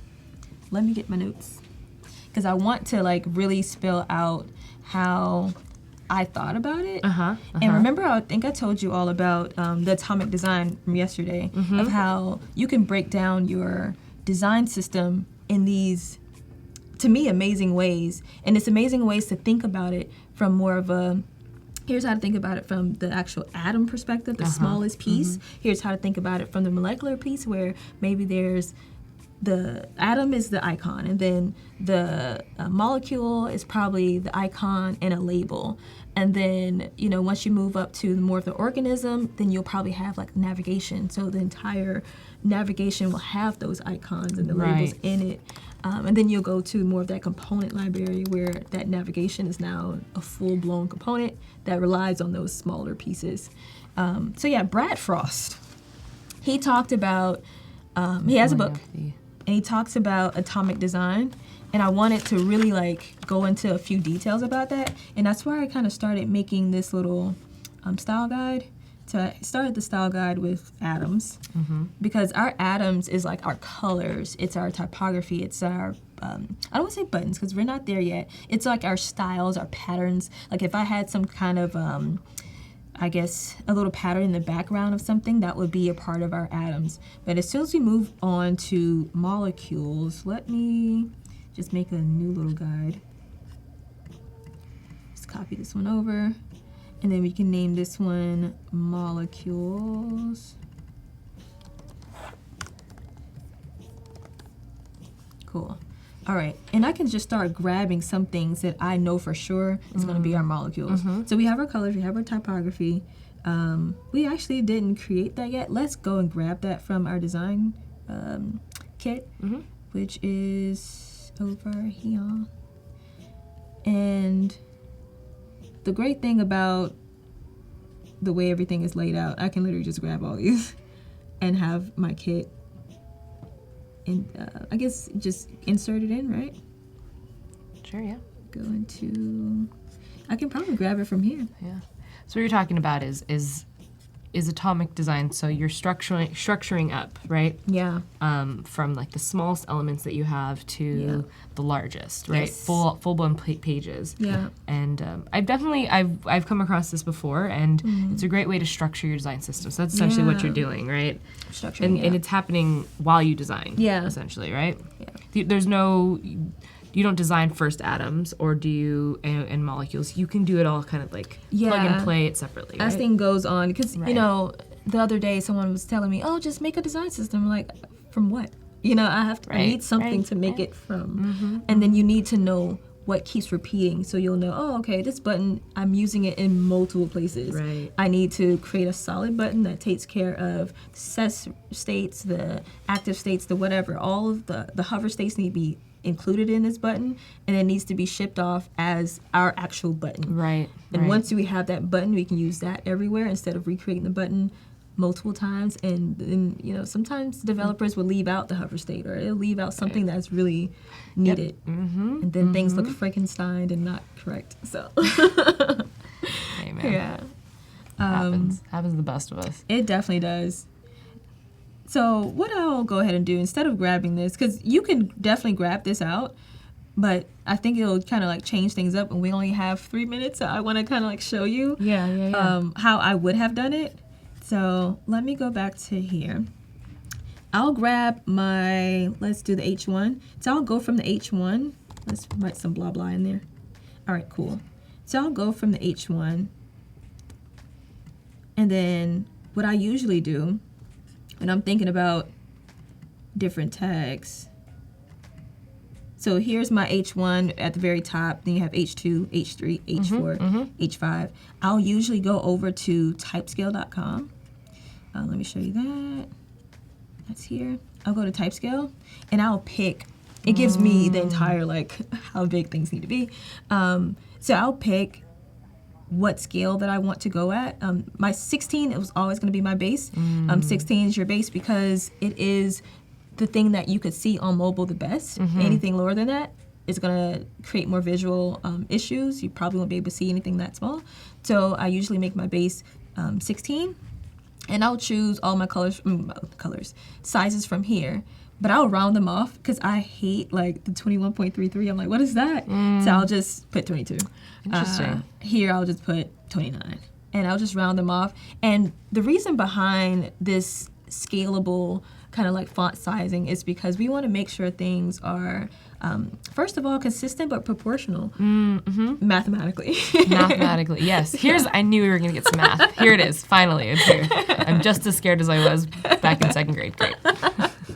Yeah, but I mean, you don't have to worry because you have Typescale. It calculates it for you. I love this resource. Type-scale.com. It seems like a really great resource for any designer to kind of make sure you know your math. I think that's kind of the best way to sum up this resource. Exactly. Yeah. So we can use this, and right now I think our first scale is at. Let's move this over so we can just move back and forth. This one is at 26 pixels. We could definitely follow this to the T. I want to keep our 26 because I think that's usable for sure. And we can go down to the 21 or 22. So let's make this one 22. Because I don't really I know this was not as proportional as using 28, but we're on mobile, and usually the type scale is more so for web. Right. So usually, if we're going to use anything when it comes to iOS, definitely use what I told you about before, which was the design kit, which is here with all the colors. But for right now, because I'm going fast, 45 minutes, 44 seconds, yeah. I just wanted to show you how to come up with it. Definitely, yeah. That's been a big issue around designing for a screen on a computer screen. Designing for a phone screen on a computer. We've seen it a lot in past streams where people have made hover states, and it's this is no hover states on a mobile. What are you doing? And it's hard. So remembering these guidelines to keep your mind straight and not kind of come outside of this realm of reinventing the wheel constantly with every new project you start with. You don't need to. There are these resources. People have already scaled that for you and have understood how your fingers press on things. I think that's the biggest takeaway from all your great resources. Someone's done it for you, and it makes your life easier as a developer if we listen. So listen up, designers. And speaking of listening, here we go. Design feedback countdown. The timer has elapsed, and it is time to look at some of your designs. For today or yesterday, I'm just going to quick refresh Discord just in case. Sometimes that happens. So today it doesn't look like we have a lot, but we have a lot from yesterday's design challenge. So let's take a look at it. We have some awesome ones here. I'm just gonna kind of pick one at random. I wanted to get all of them in, but they're so great. It was all around repeat grid, and the kind of like the topic was a recipe finder. Okay. So how about this one? Let's open it up. Oh, Cool. yeah. I love all the icons. Is it an interactive? No, it's just an image. That's fine. That's great too. So here we go. So we have a lot of cases of repeat grid here. We have these almost story-like placeholder topic, search spaces with some pretty cute little icons. Some repeat grid use here. Repeat grid use here. Great job. Great job. Any feedback? Right off the bat. Love the set the mood. It's very moody. Yeah. It's incredibly moody. It basically says, like, what mood are you going for? It's basically like, are you hungry? Yeah. And I'm just on a Sunday. I'm starving. Yeah. And this is making me very hungry. I really like your use of, so this repeat grid, you can see it used definitely here. Maybe you even used it for these kind of like circles, place finder, almost like Instagram story type for food. But you can see how maybe they've busted out these designs pretty quickly because they were able to use the repeat grid effectively. So changing up, importing images quickly, changing up the typography. These are some things you can do really fast on your first component. So I say thumbs up. Great work. Maybe some work around which colors are your primary. Yeah, definitely. You start to kind of put an overlay on your images. I like that idea, but you haven't really carried it through. Try carrying it through, see what it does. And overall, also probably making it a little bit darker because you can't really see the text. Making sure that this text here. The text right under Italian. It needs to be just a tad bit bigger. I don't think that's 16 pixels. Right. So if you look at it from a phone perspective, that would be so small. So tiny. And you won't be able to see. So I would definitely say make that a little bit bigger and then make the gradient at the bottom just a little bit darker so you can for sure see it. Yeah. Speaking of guidelines, that scale, that range of what your eye can see on a mobile, that's been understood. Open up the Apple iOS guidelines and see where it gets you. Awesome. Good work. Yeah, good work. Good work. Let's keep going. Let's keep moving. Look at this. It's so cute. All right. And I love when you guys make your case studies work for you. That's great. Yeah, that's awesome. That's good. All right, here we go. Let's talk about, do we have a little bit of a, let's talk repeat grid still. Cool. All right. Very cute. Yes. Very great use of repeat grid down here. We have these kind of card stylings. Yeah. Great use. I think, I think this is great. Yeah. I have very little feedback for this one. Yeah. Good work. Maybe your iconography, it's a bit small. Again, we talk about scale on a mobile device versus a web, or on designing on your laptop. These are something you can see this so clearly here on this screen. Yeah. Put it on a tiny little phone, it's going to be harder to define, and these icons are so cute, so we want to be able to see them. So playing with your size and scaling them up a bit, that would be my feedback. Do you have any after that? The thing that, of course, stood out for me is the shadow. Shadow on the cards at the bottom. So the shadow kind of like wraps around. It looks like there's some spread on there a little bit. And we also just want to go as natural as possible when you look at shadows. So if you see shadows in the real world, they're never around all the edges. They're always, depending on the light source, they're always either on the right and the bottom or the left and the top. Unless, I guess, the sunlight is coming right from the top or something, and then you can see. Yeah, there's definitely, it's like a style choice for sure. Yeah. Trying to kind of like make these almost look like they're hovering above the page, and I can definitely see that effect. It just kind of gets lost because it's a little bit light. It's a little light, It's a little light, and a lot of your other elements, like this is a card itself, maybe this is hovering above your image, maybe keeping consistent with what your that element of, is it hovering above or is it just casting shadow? Keeping that consistent will help us not. So we won't question it. It doesn't feel out of place when you do it that way. But it's great though. Yeah. So good. I like it a lot. And there's like a little video option. Yeah. Great use for Peak Grid. And again, probably just edited straight from this first component. Yeah. Everything looks really consistent and clean. So all you have to, you don't have to align every single component. No, you can just do it all from the first one. Yep. So great job. And I love your little case study. Yeah. It's great. That's awesome. And beautiful use of open space. What is that? What is that term? White space. White space. Yeah. Great use of white space there. All right. First challenge from user Baby. Hello. All right. Love it. Oh, that's a little big. We'll just zoom in a little. All right. Okay. Ooh, okay. I can see a couple use cases for Peak Grid happening. Oh, yeah. For sure. First thing right off the bat, I don't know if maybe this is the only image you have. If it is, kind of hard to see. We're kind of looking at it like this. We're literally doing Maybe kind of. This is great for like a cover photo of your project. Totally fun. We can like see it from afar. But if you want us to critique it, put them up so we can see them. Yeah. I have some. I guess I can see some things that we've talked about on the stream that I think you're gonna point out.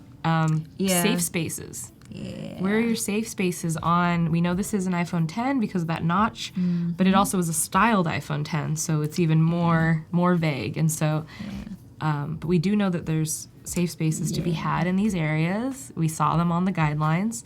Yeah. Maybe taking a look at those. Yeah, and then also with iPhone 10, there's been some back and forth about the hamburger menu. And it's also in the guidelines, so whenever you want to see it, it's there. But think about that. Think about that use, because usually they're trying to lean more toward using the tab bar at the very bottom instead of, the hamburger menu, because hamburger menus, no one really clicks on. And then not only that, it leaves so much left unknown because it's hidden. So yeah, you kind of want to think about the hamburger menu a little bit. Staying up to date with the trends is a part of that, and a lot of people still use them. Uber, that's still the one. uses, But for something like a recipe type app, maybe that is something that a convention that we would that would be okay to use in. Great use for Peak Grid down here. Oh yeah. Maybe kind of playing with the sizing here in between. Your margins are kind of a little bit off as they are up top. You know what also could have happened? I just realized they could have just designed the screen and it could have been perfect, but they also you placed it on top of maybe like a mock-up of these phones, and sometimes when that happens, things get skewed. Yeah. It's another reason for when you want to critique not to maybe put it on a mock-up. Yeah. The mock-up is to make it look beautiful, and that's for later. Yeah. We're still critiquing. So those are no, they're really good. I do like. I mean, the design's beautiful. I think that. Very nice colors. For your first challenge, not bad. Not bad at all. Alrighty. Let's check out this one. Okay. All right. Your Peak Grid, here we are. Love the boom, spacing. Boom, boom, boom, boom. Good spacing. Yeah. The dev over here says she likes your spacing, so I think you won. You won. I do. This whole thing. Love the spacing. Okay, cool. Great example. Go ahead. Yeah, I was gonna. I'm thinking about like the secondary text there. Here.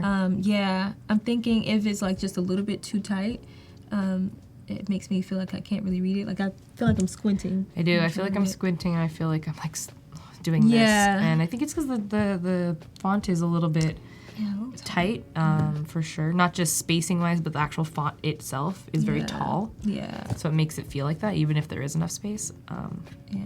And also just want to play with and remember, consistency with fonts. Yeah. And font pairings. So we have one here that's a different font than maybe up here, and then maybe up here.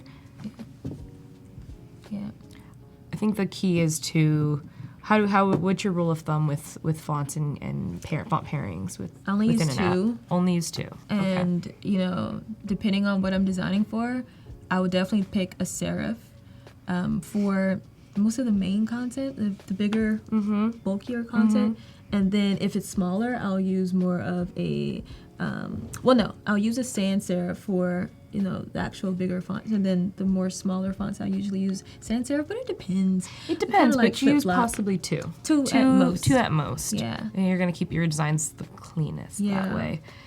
Cool, awesome case study, love it. Maybe this will be the last one, so you can have a moment to wrap up. All right. But great one to end on. This one's awesome. Yeah, I like it. There's a splash screen. Oh wow, little Okay. design system. All right, I love it. Great thing to show in your case study. Oh yeah, Definitely. I love it. Here we I go. like This this. is the repeat grid. You know, the repeat grid doesn't have to have doesn't have a box around it. Yeah. You know, let's think out of the repeat grid Exactly. box. Yeah, awesome spacing too. Mm-hmm. Awesome spacing. I would definitely say to rethink maybe the difficult icon, because that is more like a filter. Oh, here. Yeah. Mm-hmm. Yeah, you're trying to use like level. Yeah. Yeah, I see that. Yeah. I I see think that. there's That's a good note for them. Yeah. Yeah. Remembering what your icons symbolize is a big Yeah. part of accessibility. Oh, yeah. You know, again, that's a convention for filters usually. Yeah. Yeah. Instead of like difficulty level. Yeah. Well, what could be something to indicate that? A lot of people like to show it through, well, you have stars to kind of show like a rating scale. Yeah. But some type of rating scale, this was a good attempt though. We see what you're Yeah, I do see the purpose. I'm kind of thinking doing. Yeah. that's difficult. It's a little bit difficult. I really like this card swipe up. Totally using the serif and the sans serif mixed together. it. Beautiful, very modern. Yes. Here's a little bit of a shadow for you. Oh yeah, now that's a good shadow. That's a good shadow. It blends perfectly. There you go. Love it. I personally really love the fact that you're using one consistent Yes. iconography set. Yeah. I love that. The line widths are about the same. Yep. I can't appreciate that more. It already looks more professional than if you were to use a bunch from all over the Yeah. place. Yeah. Oh my god, there's even a video. Wow. Okay. That's a bit extra and we love that. But, you know, we're gonna maybe do one more. Let's do one more. And then we can see if there's any from today. Okay, we'll look at today's tomorrow. All right. Let's go this one. The red's really looking at the red. Okay, This one's nice. this one's nice too. I think everyone's going with the same vibe, you know, Yeah. clean spacing, recipes. It's like your clean kitchen counter. Yeah. I'm we just have- surprised people are using red. Well, for the heart, I get it, but like, I wonder what's pulling them to the red color. Well, red and yellow make people hungry. Okay, all So right. I don't know if I that's get a it. big one. That's for me. It's definitely. Psychology. That's definitely there for that. But I don't know. Maybe it's just a more. It's a very fun. This is more of a pink coral Yeah. vibe. Yeah. But yeah, speaking of using color and color theory, you know, this mock-up has one color. Oh, yeah. It's that red, and that's Yeah. what remains consistent. So we can see what the indicators are here, Yeah. like boom and boom. Yeah. We see a repeat grid here, here, and here. We have 1, 2, 3 different card elements that you're using repeat grid with, and we love that. Love it. I don't know, maybe if this one's not supposed to get pulled out. Oh, it's not. It's 2. Yeah. Sorry. This is just a style. Yeah. I got it. So 1 and 2. Great. Yeah, I like it. And you know, I also like the use of photos as well. Like the photography is very great. Yeah. Very great choice for that. Yes.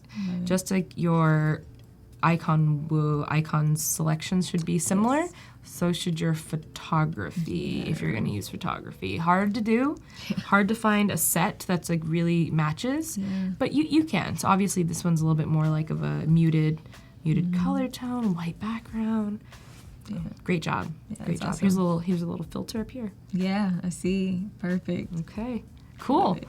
Well, great job today, you guys. I'm gonna let Lenora wrap up and kind of give us a rundown of what we did today and what we're gonna be doing tomorrow. Cool. Because we're not done. We get her for one more day. Yes. Which I love. You know, like this is really we're really getting close over here, you guys. Yes.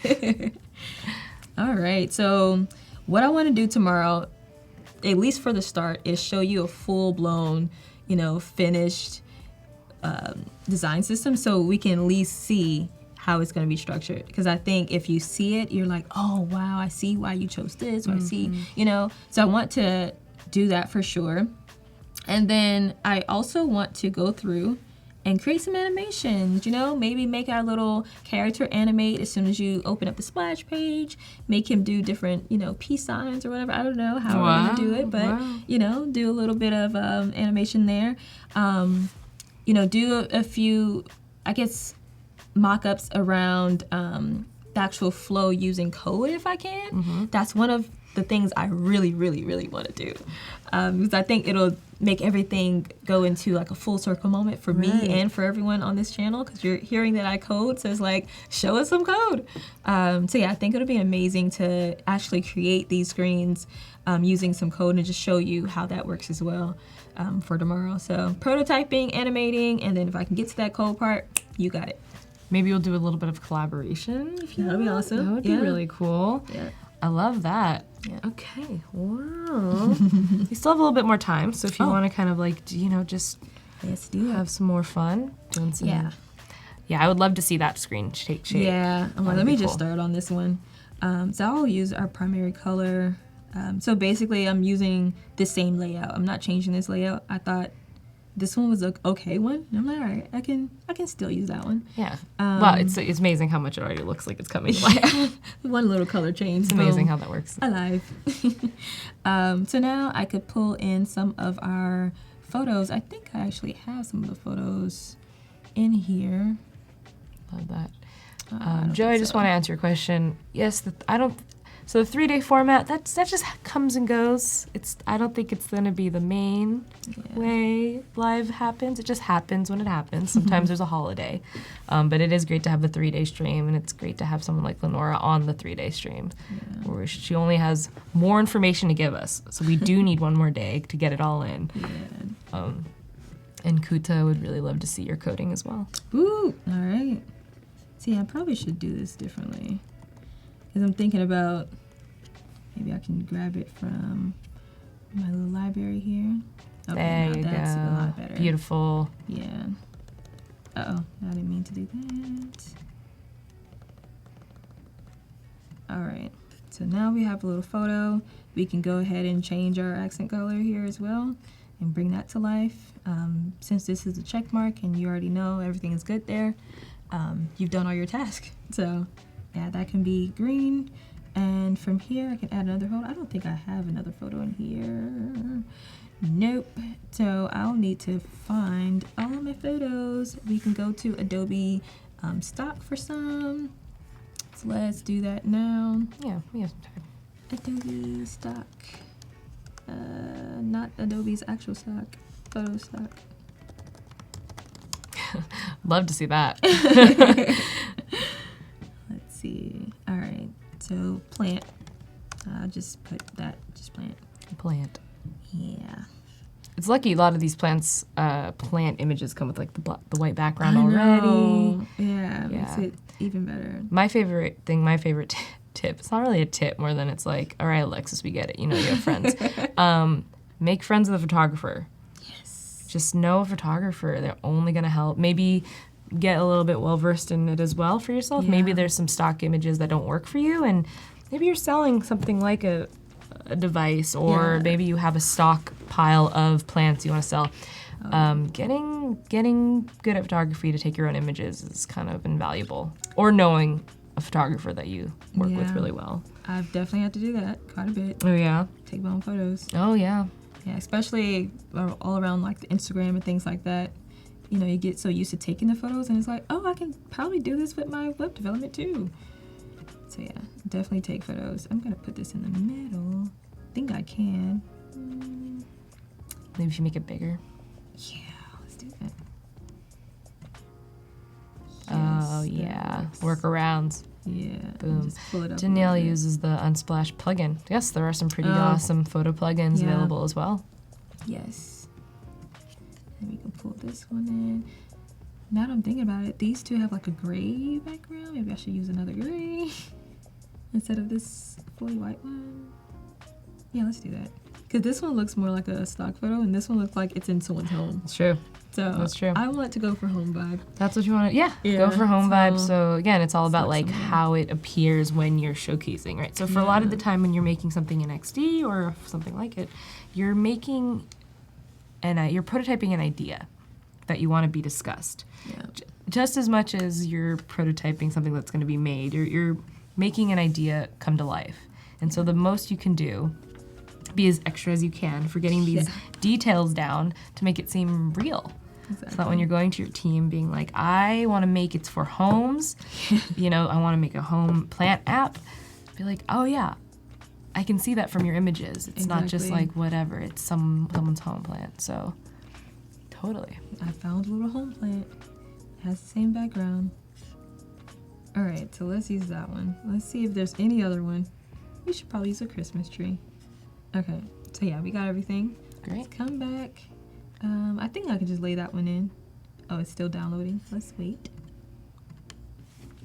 All right, so this one, oh, it's ready. Let's put this one on in. Okay, and then we're gonna move it over here. All right, so that gives to me more of a, oh, okay, the same feel, Yeah. not too different. All right, so this one, your training plan for today. I'm gonna put your plant lesson for today. Maybe that'll sound a lot better. Plant lesson for today. Let's go. The sizing.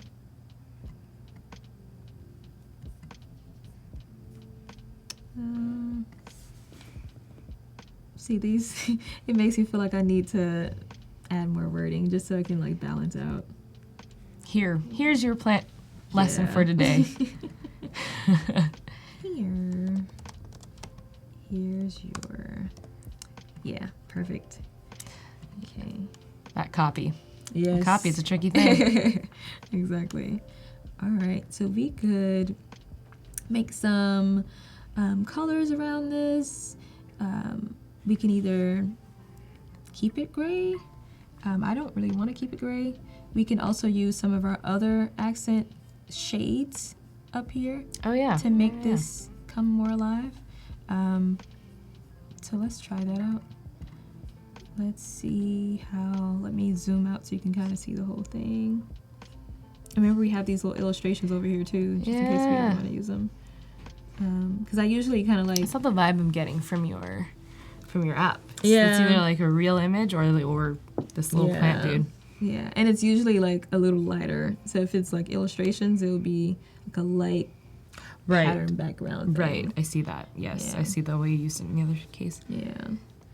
Yeah, so let's grab one of these colors. And let's just try some and see how it looks. I don't like the blue. Oh, interesting. Yeah. A little too monochrome. Yeah, I'm like, nope. No, I don't know about that either. Maybe try the darker one. Interesting. I'm not sold. This is the real design process here, you guys.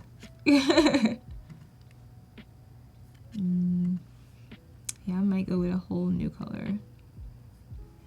Wow. Drop the mic. Yeah, I don't like any of these. Well, Not for this piece. So yeah, I'm gonna keep it. We can turn it. that green this kind of way. works. Yeah. It's a little bit harder to read with It's text. definitely hard, yeah. But you know what? We're gonna see all of that. We're gonna see all of that and more tomorrow. Yeah. I'm really glad we got to stream today, and I'm really excited to get to stream tomorrow. So yeah, everyone, come on back. Come back for tomorrow. We're gonna be getting into code. We're gonna be getting into prototyping. Yep. You're gonna see how this works. Thank you for the schedule. Awesome. So we have the daily creative challenge for Photoshop, an Adobe Live with Elise, a creative challenge with Jessie, which I cannot wait to see all of your creative challenges for today, tomorrow. I know just that's how it works. And then we're back here at noon with Lenora for another 2 hours, for the last 2 hours. Yes. Break my heart. But it has to happen, and I'm very excited. So we're not saying bye, we're saying see you later. Oh yeah. And we can't wait to see you here tomorrow on Adobe Live. See you guys. Bye.